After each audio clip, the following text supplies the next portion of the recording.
দেখো চলে এসেছি আমরা পুলিশ এক্সাম প্র্যাকটিস সেট 4 নিয়ে। আমরা 3টা প্র্যাকটিস সেট করে নিয়েছি, আজকে চতুর্থ প্র্যাকটিস সেট করব এবং একটু ফাস্ট করব। ঠিক আছে, বললে যে স্যার কয়েকজন কমেন্ট করেছিলে যে একটু লেন্দি হয়ে যাচ্ছে, অবশ্যই আমারও মনে হচ্ছে না একটু লেন্দি হয়ে যাচ্ছে, একটু ফাস্ট করি। চলো আসি 1 নাম্বার অঙ্কে। দেখো কি বলেছে, একটা সরল করতে দিয়েছে, প্রিভিয়াস ইয়ারের কোশ্চেন স্যার প্রত্যেকটা একটা সরল করতে দিয়েছে। কি সরল দিয়েছে? 0.1 এর মাথায় পৌনঃপুনিক প্লাস 0.5 এর মাথায় পৌনঃপুনিক, এটা মাইনাস না, এটা করতে দিয়েছে। তাহলে এই সরলটা মান বের করো। আচ্ছা তার আগে আমি একটু পৌনঃপুনিক বের করাটা শিখে নিই। মানে ফার্স্ট করবো তার মানে এটা না যে আমি কিছু না বুঝেই একদম ডু করে অঙ্ক করে দিয়ে বেরিয়ে যাবো, তা না, বুঝতে হবে। ঠিক আছে, দেখো বলছে যে কোনো আমি একটা সংখ্যা লিখি, ধরো 3256, এটা আমি দিয়ে দিলাম 3.256, এই দুটোর মাথায় পৌনঃপুনিক। বলছে এটার মানেটা কি, আমি এই জিনিসটাকে কিভাবে আমি প্রকাশ করব। দেখো তো বলছে যে সংখ্যাটা আছে পুরোপুরি লিখে দাও, কোনো দশমিক টশমিক কিচ্ছু ভাবার দরকার নেই, যা আছে লিখে দাও। 3256 লিখে দিলাম, মাইনাস যেটার মাথায় পৌনঃপুনিক আছে, এই যে এই ডট দেখতে পাচ্ছ, এই ডটগুলোকে পৌনঃপুনিক বলে, হয় ডট দিয়ে থাকবে না হলে এরকম দাগ দেওয়া থাকবে। ঠিক আছে, তাহলে যেটার মাথায় পৌনঃপুনিক আছে সেটা বাদ দিয়ে বাকি যে সংখ্যাটা পড়ে থাকলো, বাকি যেটা পড়ে থাকলো সেটা বিয়োগ করে দেবে, কোনো দশমিক নেওয়া যাবে না, এমনি বিয়োগ করে দাও। তাহলে পৌনঃপুনিক বাদ দিয়ে কি পড়ে থাকলো? 32, বিয়োগ করে দিলাম 32। ঠিক আছে, নিচে কি হবে? জটা মাথায় পৌনঃপুনিক আছে, কটা অঙ্কের মাথায় পৌনঃপুনিক আছে? দুটো, তাহলে জটার মাথায় পৌনঃপুনিক আছে তয়টা 9, দুটোর মাথায় আছে দুটো 9। আচ্ছা এবার দশমিকের পরে পৌনঃপুনিক বাদ দিয়ে জয়টা সংখ্যা আছে, কটা আছে? একটা আছে না? দশমিকের পরে পৌনঃপুনিক ছাড়া যে কটা অঙ্ক আছে, কটা আছে? একটাই, শুধু 2, তাহলে তয়টা 0, তয়টা 0। যদি না থাকতো তাহলে দিতাম না 0। তাহলে এই হয়ে গেল আমার। এবার বিয়োগ করবে, কাটাকাটি করবে, যেটা হবে সেটা অ্যান্সার। তো এবার এটা যদি বুঝে গিয়ে থাকি তাহলে অঙ্কটাতে আসি। দেখো এটা মানে তাহলে আমি কি লিখতে পারি? দেখো তো 1 আছে লিখে দিলাম, কিছু বাদ দেওয়ার আমার জায়গা আছে নাই তো, কারণ 1 মাথায় পৌনঃপুনিক বাদ দিয়ে যেটা পড়ে থাকবে সেটা বাদ দেবো, পৌনঃপুনিক বাদ দিয়ে তো কিছু পড়েই নাই, তাহলে বাদ কিছু দিব না, তাহলে 1 হলো। নিচে কি হবে? জটার মাথায় পৌনঃপুনিক তয়টা 9, দশমিকের পরে পৌনঃপুনিক বাদ দিয়ে যেটা সংখ্যা আছে সেটা 0 হবে, সেই কটা আছে? একটাও নাই, তাহলে 0 হবে না, প্লাস একই রকম 5 হয়ে গেল। নিচে কি হবে? একটার মাথায় পৌনঃপুনিক, তাহলে একটা 9, দশমিকের পরে পৌনঃপুনিক ছাড়া কোনো সংখ্যা আছে, কোনো অঙ্ক আছে? নাই, তাহলে 0 হবে না, তাহলে আমার হয়ে গেল এটা। তাহলে 9 হয়ে গেল লসাগু, 1 প্লাস 5, তাহলে হয়ে গেল 6/9। কেটে দিলাম, 3 দিয়ে কাটলাম, 2 হলো, 3 হলো, তাহলে 2/3। তাহলে আমার অ্যান্সার হয়ে গেল 2/3, অপশন এ 2/3 হয়ে গেল অ্যান্সার। ঠিক আছে, চলে আসি 2 নাম্বার অঙ্কে।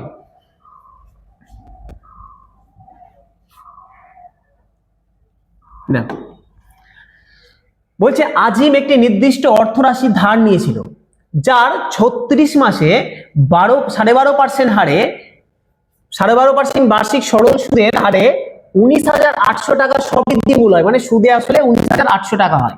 তাহলে ধার করা অর্থরাশির পরিমাণ কত ছিল? বলছে আজিম বলে একজন ব্যক্তি আছে, যে 36 মাসে 12.5% বার্ষিক সুদের হারে কিছু টাকা ধার নিয়েছে 36 মাসের জন্য, মানে 3 বছরের জন্য। 36 মাস মানে 3 বছর, 3 বছরের জন্য 12.5% হারে সরল সুদে কিছু টাকা ধার নিয়েছে।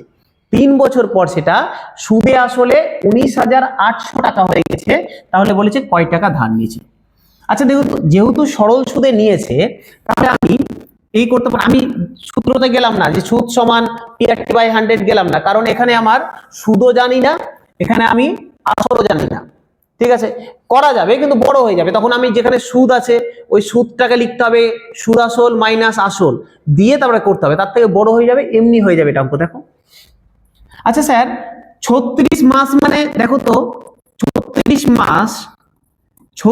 মাস মানে আমি বলতে পারি না 3 বছর, তো ও 3 বছর 12.5% করে টাকা সুদ দিচ্ছে, 3 বছর 12.5% করে সুদ দিচ্ছে, তার মানে টোটালে কত দিয়েছে? 3 × 12.5, তাই তো দিয়েছে। তাহলে 3 ইন্টু 12.5 করলে কত হবে? 3 ইন্টু 12.5 করলে কত হবে?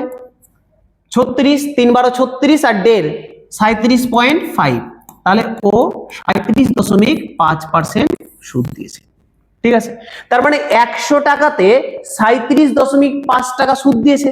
তার মানে দেখো তো, তার মানে দাঁড়ালো এটা, আমি যদি 100 টাকা আমার আসল হয়, যদি 100 টাকা হয় তাহলে আমি 37.5 টাকা আমি সুদ দিয়েছি, তাহলে সুদে আসলে আমি 137.5 দিয়েছি। 100 টাকা হলে আমি 137.5 দিয়েছি, তাই তো? যে এটা আমাকে কি বের করতে দিয়েছে? আসল বের করতে দিয়েছে। তাহলে আসলটা উপরে হবে, সরি আসলটা উপরে হবে 137.5।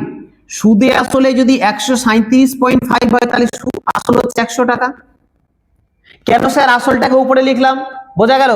আসলটা উপরে লিখলাম কারণ আমাকে আসল বের করতে দিয়েছে, আর সুদ আসল যেহেতু দেওয়া আছে ওই জন্য সুদ আসলটাকে নিচে লিখলাম। তাহলে 137.5 টাকা যখন সুদ আসল, তখন ওর আসল হচ্ছে 100 টাকা।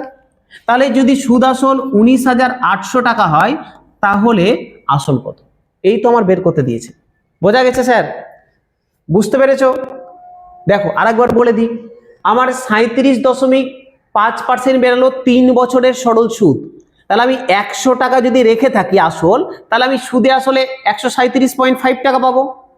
তাহলে 137.5 টাকা সুদ আসল হয়েছে যখন আমার আসল ছিল 100 টাকা। তাহলে এত টাকা যখন আমার সুদ আসল তখন আসল কত?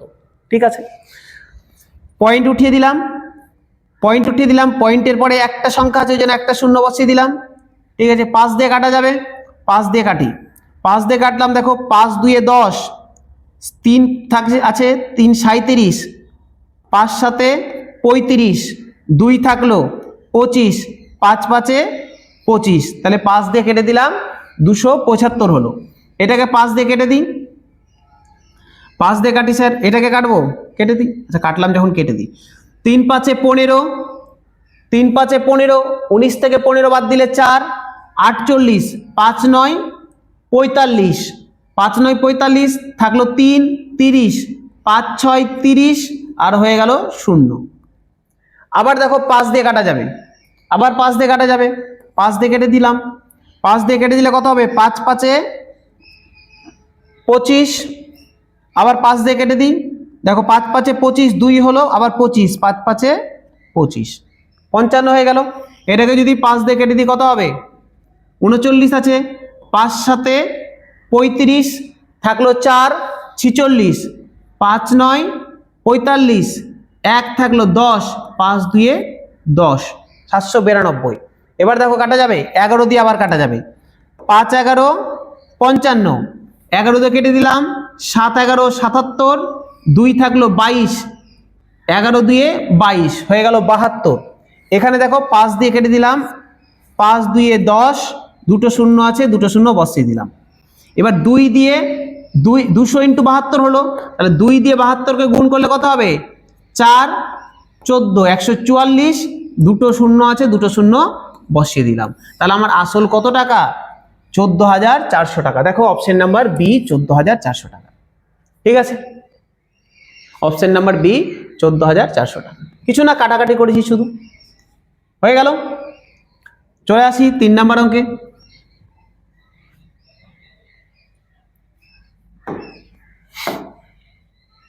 একজন ব্যবসায়ী 25% লাভে চাল বিক্রি করার দাবি করে, কিন্তু অসাধুভাবে একটি ওজন ব্যবহার করেন যা এতে উল্লেখ করা ওজনের থেকে 15% কম। ঠিক আছে, বুঝতে পারছো? আমি দাবি করলাম যে আমি 25% লাভে জিনিস বিক্রি করে দেবো, 25% লাভে বিক্রি করব, ভালো কথা, কিন্তু আবার ওজনেও আমি 15% ওজন কম দিচ্ছি। এক তো 25% বেশি দাম নিচ্ছি, আবার ওজনেও 15% কম ওজন দিচ্ছি। তাহলে ব্যবসায়ী দ্বারা অর্জিত লাভের মোট শতাংশ নির্ণয় করো। উত্তর নিকটতম পূর্ণ সংখ্যার আসন্ন মানে হবে, মানে একদম এক্সাক্ট ভ্যালু বেরাবে না, তবে এর কাছাকাছি কোনো একটা ভ্যালু বেরাবে। ঠিক আছে, তাহলে আসি। বলছে দেখো, একজন ব্যবসায়ী বলল আমি 25% লাভে একটা জিনিস বিক্রি করে দেবো। আমি ধরে নিলাম যে আমি 1000 টাকায় 1000 গ্রাম কোনো একটা জিনিস কিনেছি, আমি ব্যবসায়ী দোকানদার, আমি ধরলাম আমি এই 1000 গ্রাম 1000 টাকায় কিনেছি, ঠিক আছে। তাহলে আমার কেনা দাম, এই 1000 গ্রামের কেনা দাম আমার 1000 টাকা, 1000 টাকা আমার কেনা দাম, ঠিক আছে। আমি আমার ইচ্ছা, কেউ ধরতে পারো 100 500, আমি ধরলাম 1000 টাকায় আমি 1000 গ্রাম কিনেছি। এবার বলছি যে আমি এটাকে 25% লাভে বিক্রি করব। আচ্ছা 25% লাভে বিক্রি করব মানে কি, আমি 100 টাকায় 25 টাকা লাভ করব, তাহলে 1000 টাকায় কত টাকা লাভ করব, 250 টাকা, তাই তো। 25% লাভ মানে 100 টাকায় 25 টাকা লাভ, তাহলে আমি 1000 টাকায় কত লাভ করব, 250 টাকা। তাহলে আমি এই 1000 টাকার যে জিনিসটা কিনেছি 1000 গ্রাম, আমি বিক্রি করার সময় আমি কত টাকায় বিক্রি করব, 1250 টাকায়, তবেই তো আমার 25% লাভ হবে, আমি এত টাকায় বিক্রি করব, এটা আমার বিক্রি দাম। দেখো আমি 1000 গ্রাম 1000 টাকায় কিনেছিলাম, আমি 25% লাভ করছি, আমি 25% লাভ করছি, 25% লাভ করছি, তার মানে আমি 1250 টাকায় বিক্রি করব। 1000 টাকা 100 টাকায় 25 টাকা লাভ, 1000 টাকায় 250 টাকা লাভ, তাহলে আমি 1000 গ্রাম 1000 টাকায় বিক্রি করছি 1250 টাকা, 1250 টাকায় বিক্রি করলাম। তা আমি যদি কোনো কিছু না চুরি চামারি করতাম, তাহলে আমি 1000 টাকায় কিনে 1250 টাকায় বিক্রি করে দিতাম। কিন্তু বলেছে এবার আমি 15 গ্রাম কম ওজন দিচ্ছি, তার মানে লোকটাকে আমার ওজন দেওয়ার কথা ছিল 1000 গ্রাম, কিন্তু আমি এদিকেও ওকে 15% কম ওজন দিচ্ছি। 15% কম দিচ্ছি মানে কত দিচ্ছি, 100-তে 15 কম দিচ্ছি, তার মানে 100 হলে 85 দিচ্ছি, তাহলে 1000 হলে 850 দিচ্ছি, তাহলে আমি ওকে ওজনে দিচ্ছি কিন্তু 850 গ্রাম, বোঝা গেল। তাহলে আমি 850 গ্রাম দিচ্ছি।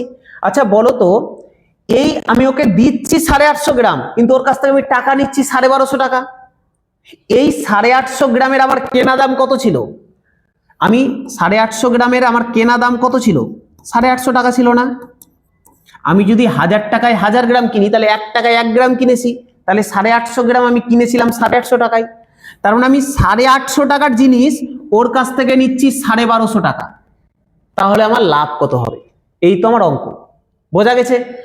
আর একবার ক্লিয়ার করি, আমি 1000 টাকায় 1000 গ্রাম কিনলাম, আমি বলেছিলাম আমি 25% লাভ রাখবো, তাহলে 25% লাভ রাখা মানে 100 টাকাতে 25 টাকা লাভ রাখা, 1000 টাকাতে 250 টাকা লাভ রাখা, তাহলে আমি 1000 টাকাতে কত এসপি কত হবে, আমার বিক্রি মূল্য কত হবে, 1250 টাকা।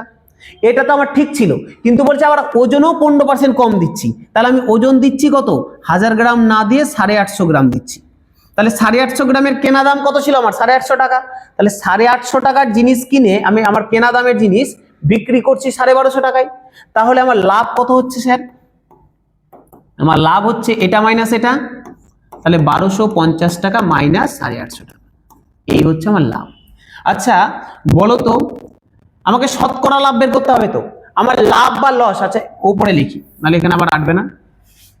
এটা হয়ে গেছে, মুছে দেব, চলো একটু মুছে দিই। দেখো আমি বললাম আমার লাভ হচ্ছে কত টাকা স্যার, 1250 টাকা মাইনাস 850 টাকা, এটা আমার লাভ হচ্ছে।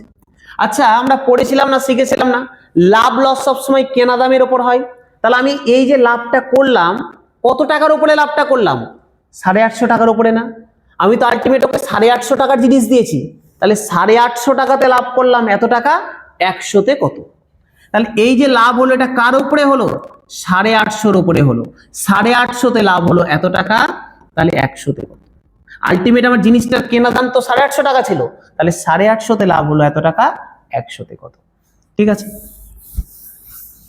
কত হবে, 1250 থেকে 0 থেকে 0 বাদ দিলাম 0 হলো, 5 থেকে 5 বাদ দিলাম 0 হলো, 12 থেকে 8 বাদ দিলাম 4 হলো, তাহলে 400 হয়ে গেল উপরে, নিচে হচ্ছে 850 ইন্টু 100, 0 0 কেটে দিলাম, 5 দিয়ে কাটলাম 2 হলো, 5 দিয়ে কাটলাম 17 হলো, তাহলে কত দাঁড়ালো, 800/17। দেখো 4 17 68, 4 17 68 পড়ে থাকলো কত, 12, 120, 120, তাহলে 7 17 117, তাহলে 47 পূর্ণ 3/17, তাই তো, মানে 47%, মোটামুটি 47 পূর্ণ আমি সামথিং দাঁড়াচ্ছে তো, তাই তো, না ভুল করলাম, দেখে নাও একবার, আরেকবার দেখে নি। 4 17 68, 4 17 68 থাকলো 12, 120 120, আর এদিকে 7 17 119, সরি 117 কেন, 7 17 119, তার মানে 47 পয়েন্ট সামথিং কিছু একটা বেরাবে। 119 হয়ে গেল, পয়েন্ট কিছু একটা বেরাবে। 120 ছিল, 119 বেরালো। আমাকে নিকটতম পূর্ণ সংখ্যার আসন্ন মান পর্যন্ত বলেছে, তো আমি একদম এক্সাক্ট ভ্যালু চাইনি, ওর আশেপাশে, তার মানে 47%। তাহলে অ্যান্সার হয়ে গেল অপশন এ 47%। ঠিক আছে, বোঝা গেল স্যার? চলো চলে আসি পরের অঙ্কে। 4 নাম্বার কি বলছে, তিনটি ধাতব গোলক যথাক্রমে 3 সেমি, 4 সেমি এবং 5 সেমি ব্যাসার্ধ বিশিষ্ট গলিয়ে একটি গোলক তৈরি করা হলে নতুন গোলকের আয়তন কত হবে? মানে বলছে 3টা গোলক আছে যথাক্রমে, যাদের ব্যাসার্ধ হচ্ছে 3 সেমি, 4 সেমি এবং 5 সেমি। এটাকে গলিয়ে একটি নতুন গোলক তৈরি করা হলে নতুন গোলকের আয়তন কত হবে? তাহলে 3টা ছোট ছোট গোলক আছে, এই 3টা গোলককে গলিয়ে একটা নতুন গোলক বানাচ্ছি, তাহলে এই গোলকটার তোমার হচ্ছে গিয়ে আয়তন কত হবে চেয়েছি। ঠিক আছে, তাহলে আমাকে জানতে হবে গোলকের আয়তন কি হয়। তাহলে গোলকের আয়তনের সূত্র হচ্ছে 4 এর 3 পাই আর কিউব। 4 এর 3 পাই আর কিউব হচ্ছে গোলকের আয়তনের সূত্র। ঠিক আছে, পাই মানে কি স্যার? পাই মানে 22 এর 7, আর মানে কি? ব্যাসার্ধ। ঠিক আছে, বোঝা গেলাম সব? এবার আমি সূত্রতে লিখে দেব। দেখো, গোলকের আয়তনের সূত্র জানি 4 এর 3 পাই আর কিউব। তাহলে প্রথম যে গোলকটা ছিল তার আয়তন কত হবে? 4/3 পাই, আর মানে কত? ব্যাসার্ধ, আর মানে ব্যাসার্ধ, এখানে বলে দিয়েছে ব্যাসার্ধ 3, তাহলে 3 এর কিউব। ঠিক আছে, প্লাস আমি 3টা গোলকের আয়তন বের করছি। সেকেন্ড গোলকটার আয়তন কত হবে? 4/3 পাই আর কিউব, আর মানে হচ্ছে 4, তাহলে 4 এর কিউব, প্লাস 3 নম্বর গোলক 4 এর 3 পাই 5 এর কিউব। এই তো হচ্ছে 3টা গোলকের সমষ্টি। যখন আমি এই 3টা গোলককে গলিয়ে নতুন গোলক বের করব, তা আলটিমেটলি 3টার আয়তনটাই তো নতুনটার আয়তন হবে। আমি 3টা গোলক আছে, গলিয়ে দিয়ে একটা নতুন বানালাম, বড় বানালাম, এই 3টার যোগফলটাই তো বড়টার সমান হবে, তাহলে এই 3টার যোগফলটাই হবে বড়টা। দেখো 4/3 ইন্টু পাই কমন চলে যাচ্ছে সবগুলো থেকে, তাহলে কমন টেনে নিলাম, 4/3 ইন্টু পাই কমন টেনে নিলাম। পড়ে থাকলো কি? 3 এর কিউব। 3 এর কিউব মানে 27। 3 এর কিউব মানে কি? 3 বার 3 গুণ, 3 ইন্টু 3 9, 9 ইন্টু 3 27, প্লাস 4 এর কিউব মানে কি? 3 বার 4 গুণ, 4 ইন্টু 4 16, 16 ইন্টু 4 64, প্লাস 5 এর কিউব মানে একই রকম ভাবে 3 বার 5 গুণ, 5 5 25 ইন্টু 5 125। এই তো হয়ে গেল। তাহলে 4/3 ইন্টু পায়ের মান 22/7 ইন্টু, দেখো যোগ করলে কত হবে? 125 আর 64 যোগ করে দিলাম, তাহলে 125 আর 65 হলে হয়ে যেত 190, 190 আর এইদিকে 26, 190 216, তাই তো হচ্ছে। 4 5 9, 9 আর সাথে 16 6, হাতে থাকলো 1, 2 8, 8 আর 2 10, আর 1 11, 1 হাতে থাকলো 1, 1 আর 1 2। ঠিক আছে, হয়ে গেছে। কাটা যাবে কিছু? কাটা যাবে, দেখো 3 দিয়ে কাটা যাচ্ছে, 3 দিয়ে কাটা যাচ্ছে, কেটে দিই। 3 সাথে 21, 3 সাথে 21, 3 2 6, হয়ে গেল। আর কিছু কাটা যাবে? আর কিছু কাটা যাচ্ছে না, এবার গুণ করে দেব। দেখো 4 ইন্টু 22 করলে কত হয়? 88, তার সাথে গুণ করছি 72, তাহলে 88, এর সাথে গুণ করে দিচ্ছি 72, গুণ করে দিচ্ছি, কত হবে? 2 দিয়ে গুণ করে দিলাম, 8 দিয়ে 16, হাতে থাকলো 1, 8 দিয়ে 16 একে 17, কেটে দিলাম 1 ঘর, 7 8 56 6, হাতে থাকলো 5, 7 8 56, 56 আর 5 61, তাহলে 6 7 6 13 3, হাতে থাকলো 1, 1 একে 2 একে 3 আর 1 6, একদম পাতি গুণ করলাম। দেখো 6 3 3 6, যদি মুখে মুখে করতে পারো খুবই ভালো, না পারলে করে নিবে। গুণ আমাদের এগুলো স্যার চ্যাপ্টার আছে, আলাদা চ্যাপ্টার, কিভাবে গুণ করতে হয় 2 অঙ্কের। এখন এটুকু তাই মাথায় রাখো, একদম প্লেন করলাম। তাহলে 63 36, তাহলে হয়ে গেল 63 36। ডিভাইডেড বাই 7, তাহলে কত হবে দেখো, এবার ভাগ করছি, 7 9 63, 36 আছে 2 ঘর, তাহলে শূন্য নিতে হবে, নিলাম শূন্য, 4 7 5 7 35, 5 7 35 হয়ে গেল, 5 7 35 থাকলো কত 1, তাহলে 1/7, তাহলে 905 পূর্ণ 1/7, অপশন নাম্বার এ 905 পূর্ণ 1/7। দেখো 7 9 63, 7 9 63, 2 ঘর তো পরপর নেওয়া যাবে না, তাহলে একটা শূন্য নিয়ে নিলাম, 36, 5 7 35, 5 7 35 পড়ে থাকলো 1 আর নিচে 7, ঠিক আছে, তাহলে হয়ে গেল 905 পূর্ণ 1/7, ঠিক আছে। চলে আসি 5 নাম্বার অঙ্কে।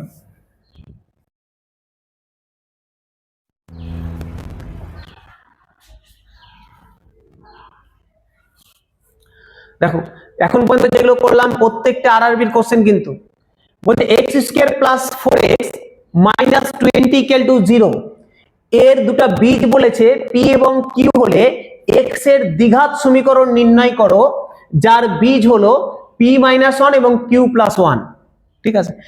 স্যার আরআরবির কোশ্চেন মানে এমন ভেবো না স্যার এটা রেলের কোশ্চেন, আপনি পড়াচ্ছেন কেপির সিরিজ, তাহলে কেন করাচ্ছেন? হ্যাঁ, একবারে যেইগুলো আমাদের পুলিশের সাথে রিলেটেড সেই টাইপেরই কোশ্চেনগুলোকে এখানে তোলা হয়েছে, একদম ডিরেক্ট দেখতে পাবে পরীক্ষাতে এই টাইপের কোশ্চেন প্রচুর এসছে আমাদের প্রিভিয়াস ইয়ার চেক করলে। তা আসি, বলছে এর দুটো বীজ একটা দ্বিঘাত সমীকরণ বলে দিয়েছে, x² plus 4x minus 21 equal to 0, এটা একটা দ্বিঘাত সমীকরণ বলে দিয়েছে, আর বলেছে এর দুটো বীজ p এবং q, যেখানে p এর ভ্যালুটা q এর ভ্যালুটা p এর থেকে বড়, ঠিক আছে, বলে দিয়েছে। দেখি আগে বের করি দুটো বীজ, তাহলে দেখো তো দ্বিঘাত করছি 21, এটা নিয়ম কি স্যার, এই যে কনস্ট্যান্ট দিয়ে এই যে দ্বিঘাতের যে সহগ আছে কিছু নাই মানে 1 আছে, এটাকে গুণ করব, 21 দিয়ে 1 কে গুণ করলে কত হয় 21 হয়, এই 21টাকে মিলাবো প্লাস 4 এর সাথে, ঠিক আছে। তো দেখো x² প্লাস, এটা একটা কেটে দিই, x² প্লাস, তাহলে দেখো তো 21 কে কত ভাঙছি 3 7 21, 3 7 21, দেখো 7 থেকে 3 বাদ দিলে 4 মিলে যাচ্ছে, তাহলে 7x, যেহেতু এটার আগে প্লাস চিহ্ন আছে ওই জন্য আমি বড়টার আগে প্লাস নিলাম, 3 7 21, তাহলে 7 এর আগে প্লাস নিলাম যেহেতু এখানে প্লাস আছে, তাহলে 7x মাইনাস 3x, তাহলে 7 থেকে 3 বাদ দিলাম 4 মিলে গেল, মাইনাস 21 ছিল 21 বসিয়ে দিলাম, ঠিক আছে। বুঝতে পারলে স্যার 21 কে মিলালাম 3 7 21 বা 7 3 21, 7 আমি কি করলাম 7x মাইনাস 3x করলাম, কেন 7x করলাম, 7টাকে আগে কেন দিলাম, যেহেতু এখানে প্লাস ছিল ওই জন্য বড়টার আগে প্লাস দিলাম, ঠিক আছে। তাহলে এই দুটো থেকে দেখো তো x কমন যাবে না, তাহলে x কমন টেনে নিলাম, কি পড়ে থাকবে, দুটো x ছিল একটা কমন টেনে নিয়েছি, একটা পড়ে আছে, প্লাস প্লাস চিহ্ন দিয়ে দিলাম, 7x থেকে x বেরিয়ে গেছে 7 পড়ে আছে, হয়ে গেল। আচ্ছা এখান থেকে দেখো এই দুটো থেকে -3 কমন যাবে না, -3 কমন টেনে নিলাম, -3x থেকে -3 কমন টেনে নিয়েছি, x পড়ে আছে, আচ্ছা আর কি পড়ে থাকবে -21, এখান থেকে -3 কমন টেনে নিয়েছি, তাহলে +7 পড়ে থাকবে না, দেখো -3 দিয়ে গুণ করো, -3 দিয়ে x কে গুণ করবে -3x, -3 দিয়ে 7 কে গুণ করো, মাইনাসে মাইনাস মাইনাসে প্লাসে মাইনাস, 3 7 21, ঠিক আছে। আচ্ছা এবার দেখো এটা আর এটা থেকে x + 7 কমন যাচ্ছে না, তাহলে টেনে নিলাম x + 7 কমন, তাহলে কি পড়ে থাকলো, এখানে পড়ে থাকলো x - 3 সমান 0, তাহলে দাঁড়ালো x + 7 ইন্টু x - 3 সমান 0, তাহলে আমরা বলতে পারি স্যার দুটোর গুণফল 0, তার মানে আমি বলতে পারি হয় এটা 0 না হয় এটা 0, তাছাড়া তো সম্ভব না, দুটো সংখ্যার গুণফল 0 মানে যে কোনো একটা 0 আছে, তো আমি ধরে নিলাম হয় এটা 0 না হয় এটা 0, তাহলে এই যদি x + 7 সমান যদি 0 হয়, যদি এটা সমান 0 হতো, এটা সমান যদি 0 হতো, তাহলে x সমান কত হতো, 7টা এদিকে প্লাস আছে ওইদিকে গেলে -7, আচ্ছা আবার যদি এটা 0 হতো, x - 3 সমান যদি 0 হতো, তাহলে x সমান কত হতো, 3টা এদিকে মাইনাস আছে, ওদিকে গেলে +3। তাহলে এক্স এর ভ্যালু হয় -7 না হলে +3। তাহলে বলো তো আমার দুটো বীজ পেয়ে গেছি এই সমীকরণের, একটা -7 একটা 3। কোশ্চেনে কি বলেছে একটা পি একটা কিউ, তার মধ্যে তাহলে এর মধ্যে একটা পি একটা কিউ। এবার কোনটা পি কোনটা কিউ দেখো বলে দিয়েছে, কিউ এর মানটা পি এর থেকে বড়, তার মানে বুঝতে পারছি এটা হচ্ছে কিউ, কিউটা সবসময় পি এর থেকে বড়, তাহলে কিউটা হচ্ছে 3 আর পিটা হচ্ছে -7। তাহলে আমি এখানে লিখে দিই, তাহলে কিউ এর ভ্যালুটা হচ্ছে 3 আর পি হচ্ছে -7। বোঝা গেল এই পর্যন্ত? বের করলাম, দুটো বীজ বের হলো, একটা -7 একটা 3। কোশ্চেনে বলেছে না পি আর কিউ, তার মানে এটাই একটা পি একটা কিউ।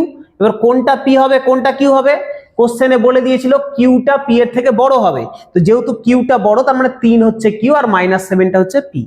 তাহলে এই পর্যন্ত হয়ে গেছে। এটা মুছে দিই এবার,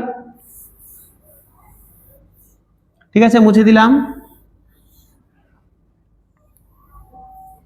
তোমরা করার সময় পজ করে করে করে নিবে। চলো মুছে দিই। দেখো তো কিউ পেয়ে গেছি, পি পেয়ে গেছি। এবার আমাকে এমন একটা সমীকরণ বের করতে বলেছে যার বীজ হবে p-1। তাহলে বলো তো p-1 সমান কত হবে? p সমান যদি -7 হয় তাহলে p-1 সমান -7 -1 মানে -8। আর কি q+1, তাহলে q+1 কত হবে? q এর ভ্যালু 3 + 1 তাহলে 4। তাহলে এবার আমাকে এমন একটা সমীকরণ বের করতে দিয়েছে যার একটা বীজ -8 একটা বীজ 4। তাহলে সমীকরণটা কি হবে দেখো ভালো করে শুনে রাখো, যদি বীজ দেওয়া থাকে তাহলে আমি সমীকরণ কিভাবে বের করব? তাহলে যে x এর ঘাতের যে দ্বিঘাত সমীকরণটা হবে সেটা কি হবে? x -8 আছে, তাহলে হয়ে গেল x + 8। ঠিক আছে, সাইন চেঞ্জ করে অ্যাড করে দিলাম, ইনটু x +4 আছে, +4 থাকলে সাইন চেঞ্জ হয়ে গেল -4, এটা সমান 0। বোঝা গেল? আমি কি করলাম, আমি এই বীজ দুটোকে কিভাবে সাজাবো, কিভাবে সমীকরণ বানাবো, সমীকরণ থেকে তো বীজ বের করা শিখে গেছি, একটু আগেই করলাম। যদি বীজ দেওয়া থাকে সমীকরণ কিভাবে বের করব? -8 ছিল, তাহলে সবসময় সাইন চেঞ্জ হয়ে যাবে, তাহলে x + 8 হয়ে গেল, ইনটু আর একটা বীজ ছিল +4 হয়ে গেল x -4। ঠিক আছে, সমান 0। এবার এটাকে আমি ভেঙে দিচ্ছি মানে গুণ করে দিচ্ছি। দেখো x দিয়ে গুণ করছি, x দিয়ে গুণ করছি x², x দিয়ে গুণ করলাম 4কে, প্লাসে মাইনাসে -4x। এবার 8 দিয়ে গুণ করছি x কে, +8x, প্লাস 8 দিয়ে করছি 4কে, প্লাসে মাইনাসে -32 সমান 0। তাহলে x² -4x + 8x, তাহলে +4x -32 সমান 0। এই তো হয়ে গেল আমার সমীকরণ। দেখো কি বলেছে, তাহলে দ্বিঘাত সমীকরণ নির্ণয় করো যার বীজ হলো এত। তাহলে দ্বিঘাত সমীকরণটা কি এত = 0 হবে, সমীকরণটা মানে = 0টা ছুটে গেছে, প্রত্যেকটাতে = 0 হবে। কোনটার সাথে ম্যাচ করলো দেখো, x² + 4x -32 কোনটার সাথে ম্যাচ করেছে? x² + 4x -32, এটা = 0 হবে কিন্তু। তাহলে অপশন নাম্বার সি হয়ে গেল অ্যান্সার। ঠিক আছে, বোঝা গেল স্যার? বীজ দেওয়া ছিল, আমি সমীকরণ বানালাম কিভাবে, ঘাত তোমার সাইনটাকে চেঞ্জ করে দিলাম, -8 হয়ে গেল x + 8 ইনটু +4 ছিল x -4 দিয়ে পাতিক গুণ করে অ্যান্সার হয়ে গেল। চলে আসি পরের অঙ্কে, 6 নাম্বার।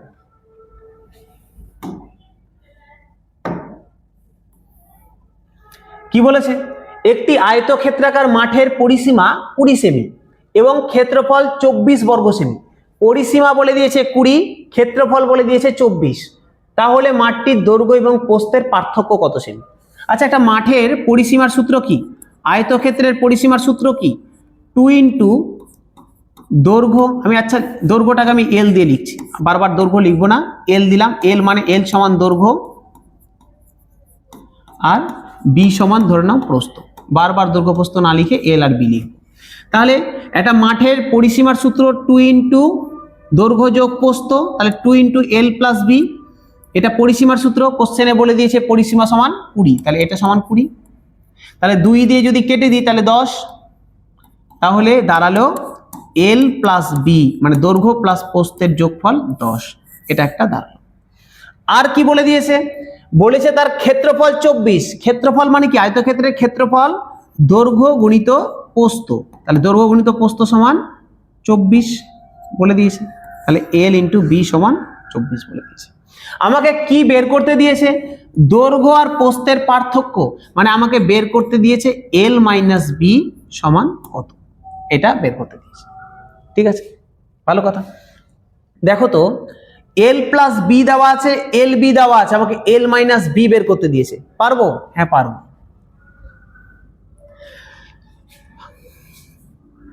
দেখো A - B, আমরা একটা সূত্র শিখেছিলাম, A - B তার হোল স্কয়ারের সূত্র কি? বলে স্যার এটা তো সোজা, A² - 2B + B²। আচ্ছা, এটা বাদ দিয়েও একটা সূত্র শিখেছিলাম, A + B তার হোল স্কয়ার -4AB শিখেছিলাম তো। A - B তার হোল স্কয়ার সমান A + B তার হোল স্কয়ার -4AB। আর যদি প্লাস দিয়ে থাকে A + B তার হোল স্কয়ার সমান A - B তার হোল স্কয়ার +4AB, এটাও আমরা শিখেছিলাম। ঠিক আছে, এবার এখানে অ্যাপ্লাই করি। দেখো আমাকে এটা বের করতে দিয়েছে, আমি বের করছি L - B তার হোল স্কয়ার সমান, তাহলে A - B তার হোল স্কয়ার সমান বের করতে পারবো। A - B তার হোল স্কয়ার সমান এখনই বললাম A + B তার হোল স্কয়ার -4AB। দেখো তো L + B এর ভ্যালু দেওয়া আছে না 10, তাহলে বসিয়ে দিলাম 10 এর স্কয়ার মাইনাস 4LB, 4LB এর ভ্যালু দেওয়া আছে না 24, তাহলে 4 × 24, তাহলে 10 এর স্কয়ার কত হবে 100 মাইনাস 4 × 24 করলে 96, তাহলে 100 থেকে 96 বাদ দিলে 4, তাহলে কি দাঁড়ালো L - B তার হোল স্কয়ার সমান 4। কি বের করতে দিয়েছে L - B, তাহলে L - B এর হোল স্কয়ার সমান যদি 4 হয়, তাহলে আমি বলতে পারি না L - B সমান কি হবে, স্কয়ার আছে উঠে গেলে ওইদিকে গেলে রুট হয়ে যাবে, তাহলে √4 সমান 2, তাহলে আমার অ্যান্সার হয়ে গেল 2 সেমি, অপশন ডি 2 সেমি। ঠিক আছে, দেখে নাও। চলে আসি পরের অঙ্কে।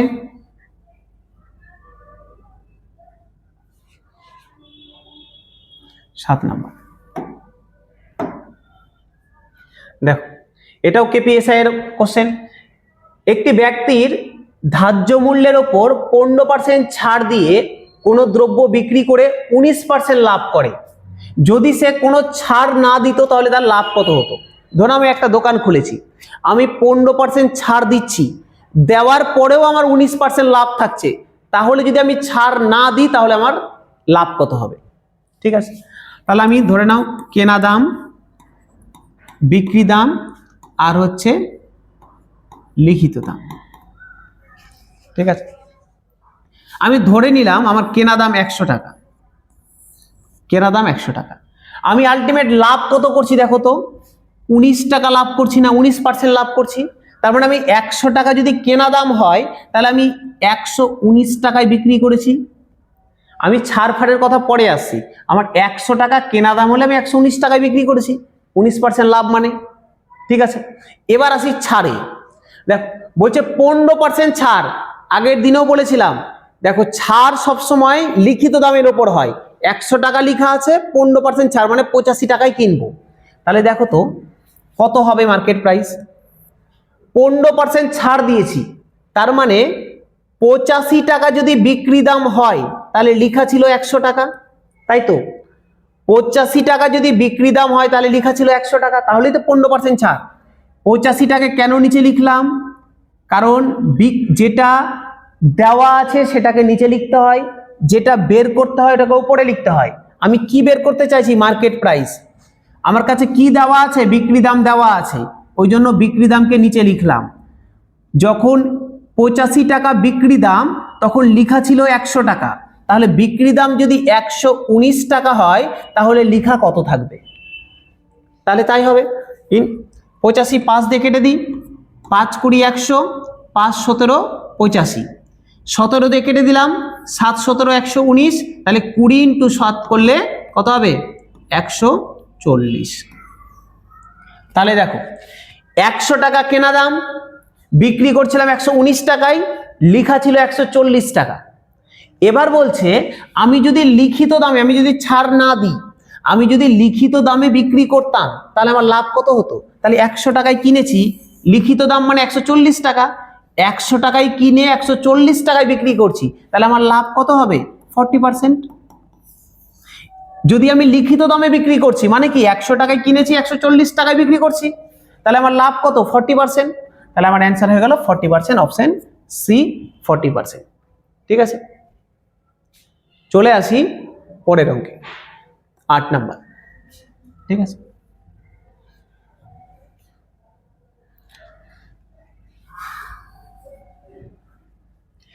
দুটি সংখ্যার অনুপাত 3:5, প্রতিটি সংখ্যার সঙ্গে 10 যোগ করা হলে নতুন সংখ্যা দুটির অনুপাত হয় 5:7, তাহলে সংখ্যা দুটির সমষ্টি কত? দেখো দুটো সংখ্যার অনুপাত দিয়ে দিয়েছে 3:5, দুটার সঙ্গে যদি 10 যোগ করি তাহলে নতুন অনুপাত দাঁড়ায় 5:7, তাহলে সংখ্যা দুটার সমষ্টি কত? তাহলে অনুপাত কত দিয়ে দিয়েছিল দেখো তো, 3:5 দেওয়া ছিল, নতুন অনুপাত কত হয়েছে? 5:7 হয়েছে, তাই তো? তাহলে দেখো তো কত বেড়েছে, এইদিকেও 2 বেড়েছে, এইদিকেও 2 বেড়েছে। ঠিক আছে, এইদিকেও 2 বেড়েছে, এইদিকেও 2 বেড়েছে, সেম বেড়েছে, সেম, এইদিকে যা বেড়েছে এইদিকেও সেম বেড়েছে।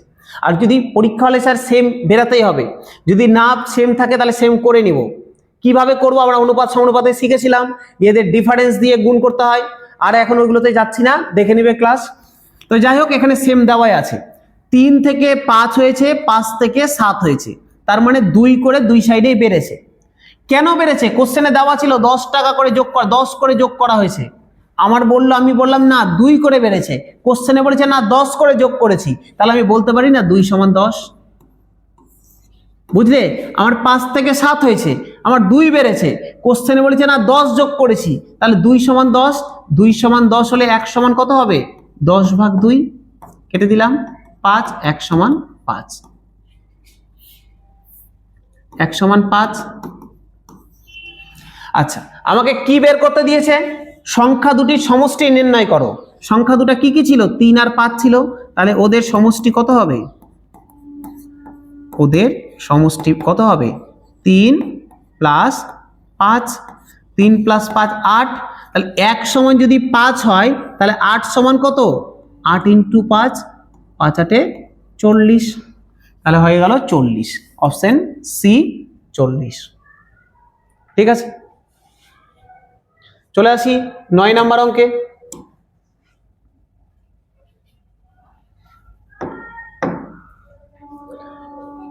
একটি ট্রেন 45 কিমি/ঘন্টা বেগে চলছে, বিপরীত দিক থেকে 5 কিমি/ঘন্টা বেগে এগিয়ে আসা এক ব্যক্তিকে ট্রেনটি 18 সেকেন্ডে অতিক্রম করে, তাহলে ট্রেনটার দৈর্ঘ্য কত মিটার? একটা ট্রেন কত কিমি বেগে যাচ্ছে? 45 কিমি/ঘন্টা বেগে যাচ্ছে, এত বেগে যাচ্ছে। বিপরীত দিক থেকে এক ব্যক্তি আসছে যার স্পিড হচ্ছে 5 কিমি/ঘন্টা, এটা একটা ব্যক্তি বিপরীত দিক থেকে চলে আসছে। ঠিক আছে, তাহলে বলছে ট্রেনটা যদি ব্যক্তিটাকে 18 সেকেন্ডে অতিক্রম করে যায় তাহলে ট্রেনটার দৈর্ঘ্য কত? দেখো তো, বিপরীত দিক থেকে আসছে, বিপরীত দিক থেকে, তাহলে রিলেটিভ স্পিড যোগ হয়ে যাবে, তাহলে এদের দুজনের রিলেটিভ স্পিড কত হবে? এদের রিলেটিভ স্পিড 45 + 5, 50 কিমি/আওয়ার। বিপরীত দিক থেকে আসছে তাহলে যোগ, যদি একই দিকে যেত তাহলে বিয়োগ হয়ে যেত, 45 - 5 কত? 50, হয়ে গেল 50 কিমি/আওয়ার। কি বলেছে? একটা ব্যক্তিকে অতিক্রম করলো, একটা ব্যক্তিকে অতিক্রম করলো, ব্যক্তিকে অতিক্রম করা মানে ওর নিজের দৈর্ঘ্য যাওয়া। যদি কোনো, আগের দিনও বলেছিলাম, যদি কোনো প্ল্যাটফর্মকে অতিক্রম করে বা টানেলকে অতিক্রম করে, তার মানে হচ্ছে ট্রেনটা এই পজিশনে, এটা ধরে নাও একটা প্ল্যাটফর্ম, ট্রেনটা এখানে আসলো, এখান থেকে ওর যাত্রা শুরু, ঝিকঝিক ঝিকঝিক করে যাবে, যেতে যেতে যেতে যেতে ট্রেনটা এতটা যাবে, তাহলে তার অতিক্রম হবে, মানে ও প্ল্যাটফর্মের দৈর্ঘ্য গেল প্লাস নিজের দৈর্ঘ্য গেল। কিন্তু কোনো ব্যক্তিকে অতিক্রম করছে মানে শুধু নিজের দৈর্ঘ্য যাচ্ছে, কারণ এটা নেগলিজেবল দৈর্ঘ্যটা। ঠিক আছে, তাহলে এটা গল্প দাঁড়াচ্ছে, এখানে বলেছে ট্রেনটা ব্যক্তিকে অতিক্রম করছে, মানে 18 সেকেন্ডে এই স্পিড নিয়ে ট্রেনটা 18 সেকেন্ডে ব্যক্তিকে অতিক্রম করে, মানে 18 সেকেন্ডেও নিজের দৈর্ঘ্য যায়। তাহলে বলো 18 সেকেন্ড আমার বেরিয়েছে কি কিলোমিটার পার আওয়ার, তার মানে এটাকে মিটার পার সেকেন্ডে কনভার্ট করতে হবে। তাহলে কিলোমিটার থেকে কিলোমিটার পার আওয়ারকে মিটার পার সেকেন্ডে করতে গেলে 5/18 দিয়ে গুণ, তাহলে এটাকে আমি 5/18 দিয়ে গুণ করে দিলাম। কত হবে কেটে দিই, 2 দিয়ে কাটলাম 9 হলো, 2 দিয়ে কাটলাম 25 হলো, তাহলে 5 25 125/9 এত মিটার পার সেকেন্ড। তাহলে ট্রেনটার স্পিড হচ্ছে 125/9 মিটার পার সেকেন্ড। তাহলে ট্রেনটা 1 সেকেন্ডে এত দূরত্ব যায়। আমাকে কি বলেছে কত সেকেন্ডে ট্রেনটা নিচে দৌড়ে যাবে, 18 সেকেন্ডে।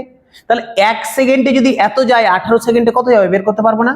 অবশ্যই পারবো, করবো, এখানে করে দিই। এখানে ট্রেনটা 1 সেকেন্ডে যায় 125/9 মিটার, তাহলে 18 সেকেন্ডে কত যাবে, 18 সেকেন্ডে 125/9 ইন্টু 18, 9 দিয়ে 18 কেটে দিলাম 2 হলো, তাহলে 125 ইন্টু 2 করলে 250, তাহলে ট্রেনটা 250 মিটার যাবে। তাহলে এটাই ট্রেনটার নিজের দৈর্ঘ্য 250 মিটার, অপশন সি 250 মিটার। ঠিক আছে, চলে আসি 10 নম্বর অঙ্কে।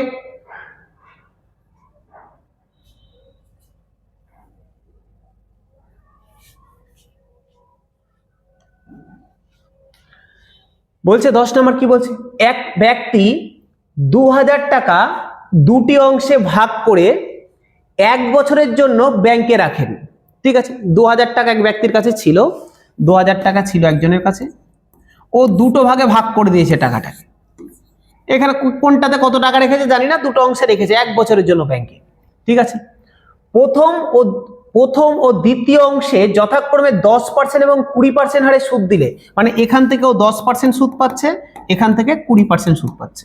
ঠিক আছে, দিলে মোটের ওপর সে 320 টাকা সুদ পায়। আলটিমেট 1 বছর পরেও 320 টাকা সুদ পায়। তাহলে সে প্রথম অংশে কত টাকা রেখেছিল?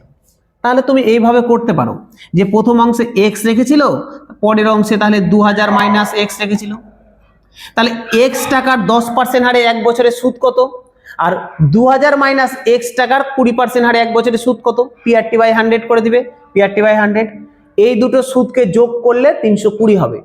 তাহলে এইভাবে করতে পারো, আমরা এইভাবে করব না, করতে পারো এইভাবে, ইচ্ছা হলে করতে পারো।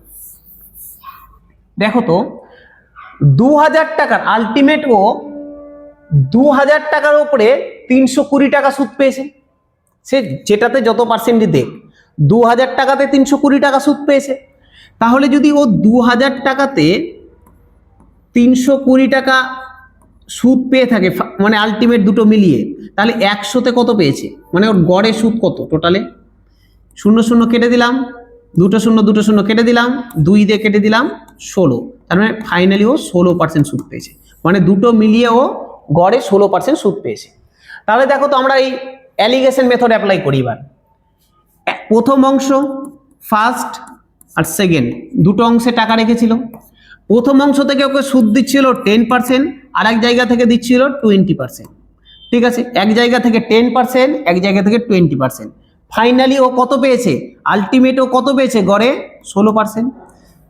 কোনাকুনি বিয়োগ করে দাও, 20 থেকে 16 বাদ দিলে 4, 16 থেকে 10 বাদ দিলে 6, তাহলে অনুপাত 4:6, তার মানে 2 দিয়ে কেটে দিলাম 2:3, তাহলে আমার অনুপাত দাঁড়ালো 2:3।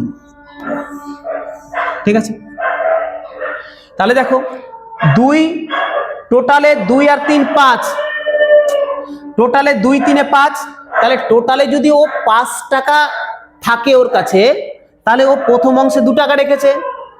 আমাকে কি বের করতে দিয়েছে, ও প্রথম অংশে কত টাকা রেখেছে, তাহলে 5 টাকার মধ্যে প্রথম অংশে রেখেছে 2 টাকা, তাহলে 2000-এ কত, 5 দিয়ে কেটে দিলাম, 4 5 20, 0, তাহলে 400 × 2 800, তাহলে প্রথম অংশে কত টাকা রেখেছে, 800 টাকা রেখেছে। অপশন দেখো, অপশন নাম্বার ডি 800 টাকা। বা তুমি এইভাবে করতে পারতে 3 2 5, 5 সমান 2000, তাহলে 1 সমান 400, তাহলে 2 সমান 800, একই ব্যাপার। প্রথম অংশে কত রেখেছে? 3 আর 2 5, 5 এর মধ্যে রেখেছে 2, তাহলে 2000 এ কত?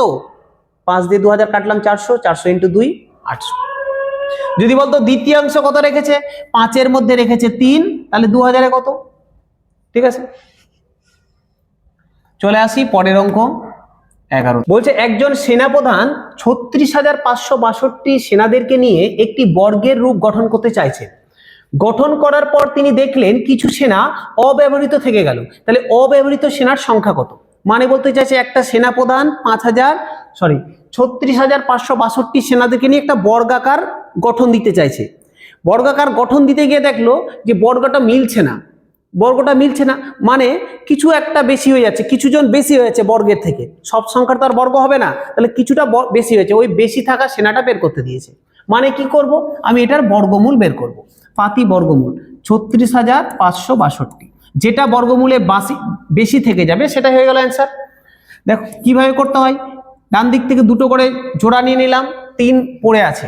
এখানে এমন একটা সংখ্যা বসাবো যার স্কোয়ার করলে ওই সংখ্যা দিয়ে ওটাকে গুণ করলে যেন একে যেটা বাকি পড়ে আছে একে যেন ক্রস না করে। দেখো যদি 2 নিতাম তাহলে 2 দিয়ে 4 হয়ে যেত, বেশি হয়ে যেত। তাহলে 1 নিয়েছি, 1কে 1 দিয়ে গুণ করলাম, 1 হলো। কত হলো? 2। 3 থেকে 1 বাদ দিলাম 2। এবার এই যে জোড়াটা, প্রথম জোড়াটা নেমে গেল, 65 নেমে গেল। ঠিক আছে, এই 1-এর ডবল বসে যাবে এখানে 2। এবার বলেছে এখানে এমন একটা সংখ্যা নিব যাতে করে ওই সংখ্যা দিয়ে সেম সংখ্যা দিয়ে আবার ওকে গুণ করতে হবে যাতে করে এর কাছাকাছি আসে। মানে যদি আমি এখানে 7 নিই তাহলে 7 দিয়ে গুণ করতে হবে, 8 নিলে 8 দিয়ে গুণ করতে হবে, করে দেখতে হবে কোনটা এর কাছে আসছে। তাহলে দেখো কোনটা কাছে হবে? 2 9 180, 9 80 60, হ্যাঁ 9 নিলে হয়ে যাবে। দেখো 9 নিলাম, তাহলে 9 দিয়ে গুণ করব, 9 9 81 1, 9 2 18, হাতে 8 ছিল, 18 আর 8 26, তাহলে কত হবে? 5 থেকে 1 বাদ দিলে 4, তাহলে এই 9টা এখানেও বসে গেল। ঠিক আছে, 5 থেকে 1 বাদ দিলে 4, আবার কি নামবে দেখো 62, 62 নেমে গেল, নেমে গেল। এবার কি করব? এই যে 19 হয়েছে এর ডবল আবার লিখে দেব 38। একই রকম ভাবে এমন একটা সংখ্যা নিব, ওইটা দিয়ে আবার ওকেই গুণ করতে হবে। দেখেই বুঝতে পারছো 2 নিলে বেশি হয়ে যাবে, তাহলে 1 নিতে হবে। তাহলে 1 দিয়ে গুণ করলে 381 হয়। 2 থেকে 1 বাদ দিলাম 1, 16 থেকে 8 বাদ দিলাম 8, তাহলে এই 81টা বাড়তি হয়ে যাচ্ছে। মানে এখান থেকে যদি আমি 81টা, আচ্ছা এখানে 1 দিয়েছি তাহলে এখানেও 1 দিয়ে দিই, তাহলে এখান থেকে যদি আমি 81টা বিয়োগ করে দিই তাহলে এই যে সংখ্যাটা দাঁড়াবে সেটা হচ্ছে 191 এর বর্গ। তাহলে আমার একটা বর্গাকার তৈরি হয়ে যাবে। কিন্তু এই 81 জনটা বাড়তি হয়ে যাচ্ছে, আমাকে ওটাই চেয়েছিল, কতজন অব্যবহৃত সেনা থেকে গেল, কতজন থেকে গেল? 81 জন, এই বাড়তি থেকে গেল। তাহলে অপশন দেখো, অপশন নাম্বার সি 81। ঠিক আছে, চলে আসি পরের কোশ্চেনে 12 নম্বরে।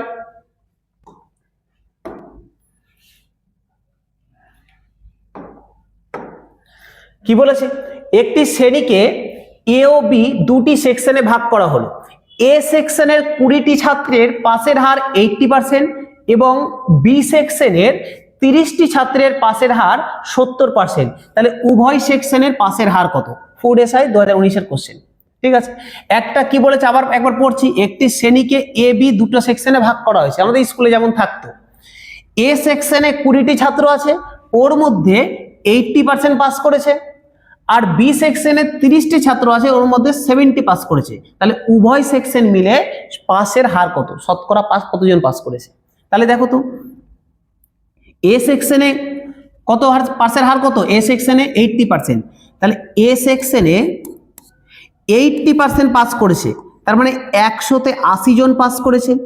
ছিল কতজন এ সেকশনে? ছিল 20 জন। তাহলে 100-তে 80 পাস করেছে, তাহলে 20-তে কত করবে? ইন্টু 20, 0 0 কাটলাম, 0 0 কেটে দিলাম, তাহলে 8 2 16। তাহলে এ সেকশনে 20 জনের মধ্যে 16 জন পাস করেছে। বি সেকশনে আসি, বি সেকশনে পাসের হার কত? পাসের হার কত বি সেকশনে? 70%। তাহলে 70% মানে 100-তে 70 জন পাস করেছে। ছিল কতজন বি সেকশনে? 30টা স্টুডেন্ট ছিল, তাহলে 30 জনে কত পাস করবে? ইন্টু 30, 0 0 কাটলাম, 0 0 কাটলাম, 3 7 21। তাহলে বি সেকশনে 21 জন পাস করেছে। তাহলে মোট কতজন পাস করেছে? তাহলে আমার মোট পাস করেছে কতজন? মোট পাস করেছে 16 + 21, 16 আর 21 7 আর 2 37, 37 জন। তাহলে 6 একে 7, 2 একে 3, 37 জন পাস করেছে। আচ্ছা, এই যে 37 জন পাস করেছে কতজনের মধ্যে? দেখো 20 আর 30 50 জন না? টোটাল স্টুডেন্ট 50 জন, তার মধ্যে পাস করেছে 37। তাহলে আমাকে শতকরা বের করতে পারবো না 100 জনে কত? তাহলে আমাকে পাসের কি বের করতে দিয়েছে? শতকরা বের করতে দিয়েছে। তাহলে 50 জনে পাস করেছে 37 জন, 100 জনে কত? কেটে দিলাম 2 হলো, 37 2 74, তাহলে 74%। কতজন পাস করেছে? 74% পাস করেছে, দুটো মিলে। বোঝা গেল? চলে আসি পরের অঙ্ক। এগুলো একদম পাতি অঙ্ক আছে স্যার, যেটা বোঝানোর ওটা বেশি করে বোঝাতে হবে। চলো 12। চলে আসি 13 নম্বর। রাকেশ এবং মোহনের গড় বয়স 15, মোহন এবং রমেশের গড় বয়স 12। রাকেশ এবং রমেশের গড় বয়স যদি 13 হয় তাহলে মোহনের বয়স কত? ফুড এসআই, এটা 2019 সালের কোশ্চেন। বলছে রাকেশ আর মোহনের গড় বয়স 15, তাহলে টোটালে কত? 15 × 2 30, তাই তো হবে। রাকেশ আর মোহন দুজনের 15 করে যদি বয়স হয় গড়ে, তাহলে টোটালে 30। আচ্ছা, এবার বলছে মোহন আর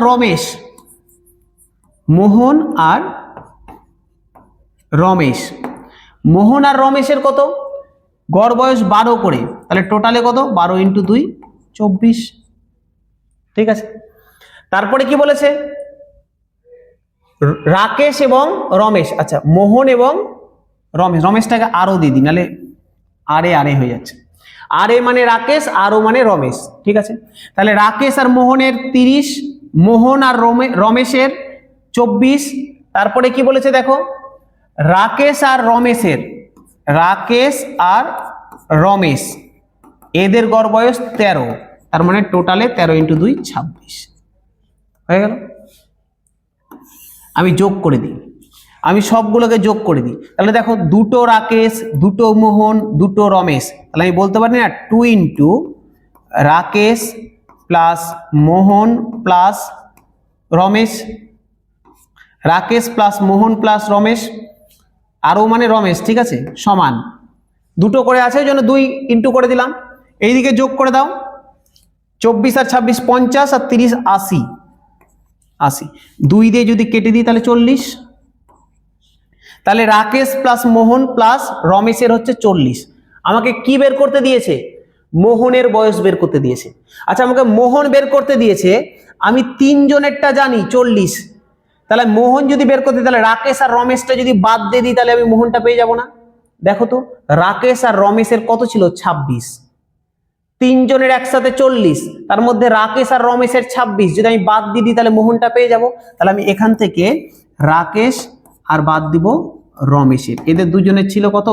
26। তাহলে এটা বাদ দিয়ে দেবো, বাদ দিয়ে মাইনাস মাইনাস মাইনাস হয়ে গেল, রাকেশ কেটে গেল, রমেশ কেটে গেল, পড়ে থাকলো মোহন সমান 40 থেকে 26 বাদ 14। তাহলে মোহনের বয়স কত হলো? 14 বছর হয়ে গেল। তাহলে মোহনের বয়স কত? 14 বছর।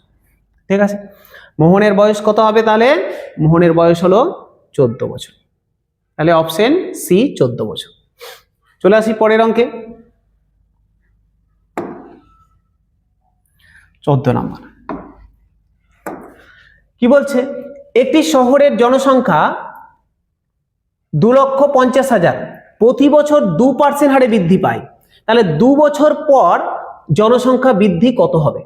জনসংখ্যা প্রত্যেক বছর 2% করে বাড়ছে, তাহলে এখন যদি 2,50,000 হয় তাহলে 2 বছর পর কত হবে? আচ্ছা স্যার, 2% করে বাড়ছে মানে কি? 100 থাকলে পরের বছর 102 হয়ে যাবে, তাহলে 2 বছর বেড়েছে, তাহলে আবার 100 থাকলে 102 হয়ে গেছে, তাই তো? তো মোট কত ছিল? মোট ছিল 2,50,000, 2,50,000 ছিল মোট।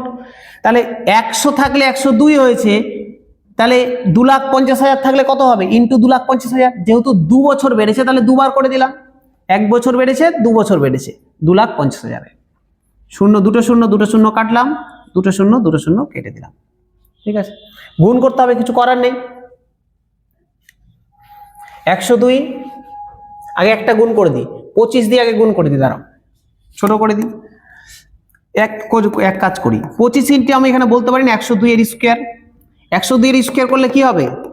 102 এর স্কোয়ার, দেখো এই এরকম সংখ্যার স্কোয়ার যখন করতে হয় 100-র আশেপাশে, আমরা শিখবো আমাদের যে চ্যাপ্টার ওয়াইজ যে ক্লাসগুলো চলছে, দেখবে ওখানে আমরা এখানে স্কোয়ার, বর্গ, ঘনমূল, বর্গমূল এগুলো করা যখন শিখবো দেখতে পাবে। একটু এটা শুধু দেখে নাও। এখন বলছে এটা 100 থেকে কত বেশি আছে, দেখো তো 2 বেশি আছে না, তাহলে 2 এর স্কোয়ার লিখে দাও 0,4। কি বললাম? 100 থেকে কত বেশি? 2 বেশি। 102 100 থেকে কত বেশি? 2 বেশি, তাহলে 2 এর স্কোয়ার 0,4 হয়ে গেল। আচ্ছা, কত বেশি ছিল? 2 বেশি ছিল, এর সাথে 2 যোগ করে দাও। 102 এর সাথে 2 যোগ করলে কত হবে? 104, লিখে দাও 104 হয়ে গেল এর স্কোয়ার। কত বেশি ছিল? 2 বেশি ছিল, 2 এর স্কোয়ার করলাম 4 হয়ে গেল, 4 হয়ে গেল, 0,4 লিখে দিলাম, 2 অঙ্ক পর্যন্ত লিখতে হবে, 0,4 লিখে দিলাম। 2 বেশি ছিল, 2 যোগ করে দিলাম 104, 102 আর 2 যোগ করলাম 104, তাহলে আমার হয়ে গেল এটা। এবার 25 এর সাথে গুণ করে দিই, 25 এর সাথে এখানে করে দিই, 4 25 100, 4 25 100, 0 0 হয়ে গেল। বুঝতে পারছো? 4 25 না হলে স্যার যদি করতে হয় করে নিবে। 4 25 100, 0 0 হয়ে গেল, হাতে থাকলো 1। 4 25 100, 100 আর 1 101, হাতে থাকলো 10। 25 0, 25 দিয়ে 10 কে করলো 250, 250 আর 10 হচ্ছে 260। এই হয়ে গেল আমার কোশ্চেন, মানে গুণফল। কি করলাম স্যার? 25 দিয়ে 4 কে করলাম 100, ডবল 0 হয়ে গেল, 0 4 কে করে দিই, 0 হয়ে গেছে। 25 দিয়ে 4 কে করলাম 100, হাতে 1 ছিল, 101 থাকলো 10। 25 দিয়ে 10 কে করলাম 250 আর 10 এ 260। না হলে পাতি যেভাবে গুণ করতে হয় করে নিবে, এটা দাঁড়াবে। ঠিক আছে, তাহলে কত দাঁড়ালো? 2,60,100। এটা 2 বছর পর। আর এখন কত ছিল? 2,25,000। তাহলে কত বৃদ্ধি পেয়েছে? 2,60,100। এটা হয়েছে, আগে ছিল 2,50,000। কত বৃদ্ধি পেয়েছে? দুটো শূন্য, দুটো শূন্য বিয়োগ করে দিলাম, 1 হয়ে গেল, 0 0 হয়ে গেল, 6 থেকে 5 বাদ দিলাম, 1 হয়ে গেল। তাহলে বৃদ্ধি পেয়েছে এতজন। 10100, দেখো কোথায় অপশন আছে? 10100, অপশন নাম্বার ডি। ঠিক আছে, বোঝা গেল স্যার? গেল। 2% করে বৃদ্ধি পেয়েছে 102। 2 বছর বলেছে, দুবার করলাম, কতর উপরে? 2,50,000 উপরে, ইন্টু 2,50,000। যদি বলতো 2% করে কমেছে, তাহলে 98 হয়ে যেত। ঠিক আছে, 15 নম্বর আজকে শেষ অঙ্ক। বলছে একটি পরীক্ষায় 480 জন ছাত্রছাত্রীর মধ্যে 85% ছাত্রী এবং 70% ছাত্র পাস করেছে। টোটাল 480 জন ছাত্রছাত্রী ছিল, যার মধ্যে 85% ছিল ছাত্রী এবং 70% ছাত্র পাস করেছে। ঠিক আছে, এতজনের মধ্যে 85% ছাত্রী এবং 70% ছাত্র পাস করেছে। ভালো কথা। যদি মোট পাসের হার 75% হয়, তবে কতজন ছাত্র পাস করেছে, পরীক্ষায় উপস্থিত ছিল? কতজন ছাত্র পরীক্ষায় উপস্থিত ছিল? দেখো, একটা পরীক্ষা হয়েছে যেখানে 480 জন মোট স্টুডেন্ট ছিল, ছাত্রছাত্রীর মধ্যে 85% ছাত্রী এবং 70% ছাত্র পাস করেছে। ঠিক আছে, বলেছে যদি মোট পাসের হার, যখন ছাত্রছাত্রীকে একসাথে করে দিচ্ছি, একসাথে যখন আমি করতে যাচ্ছি, তখন মোট পাসের হার দাঁড়াচ্ছে 75%। তাহলে কতজন স্টুডেন্ট ছাত্র ছিল ওখানে, এটা বের করতে দিয়েছে। ঠিক আছে, তাহলে একদিকে লিখে দিলাম ছাত্র, একদিকে করে দিলাম ছাত্রী। অ্যালিগেশন লাগাতে পারবে, দেখেই বুঝতে পারছো অ্যালিগেশনে যাবে। দুটো আছে আর একটা নতুন, দুটো মিক্সড করে দেওয়া আছে, তার মানে অ্যালিগেশনে যাবে। ছাত্র কত পার্সেন্ট? সরি, ছাত্রী হচ্ছে 85%, ছাত্র 70%, আর ছাত্রী হচ্ছে 85%। আলটিমেট কত পাস করেছে? 75। বিয়োগ করে দাও, কত হলো? 10 বিয়োগ করো 5, তাহলে 2, 5 দিয়ে কাটলাম 1, তাহলে দাঁড়ালো 2:1। 2:1। তার মানে দুজন যদি ছাত্র থাকে, তাহলে একজন ছাত্রী আছে। দুজন ছাত্র থাকলে একজন ছাত্রী আছে। তাহলে টোটালে যদি 3 জন থাকে, তার মধ্যে ছাত্র কটা? 2টা। তাহলে আমাকে ছাত্রের সংখ্যা বের করতে দিয়েছে। 3 জনে ছাত্র হচ্ছে 2 জন, তাহলে 480-তে কত? 3 16 48 0 16 2 32 320 জন টোটাল ছাত্র। তাহলে অপশন নাম্বার সি 320 জন। ঠিক আছে, আজকে এই পর্যন্তই থাক। যারা ভিডিও দেখছো অবশ্যই শেয়ার সাবস্ক্রাইব করে দিবে। চলো আসি পরের সেটে।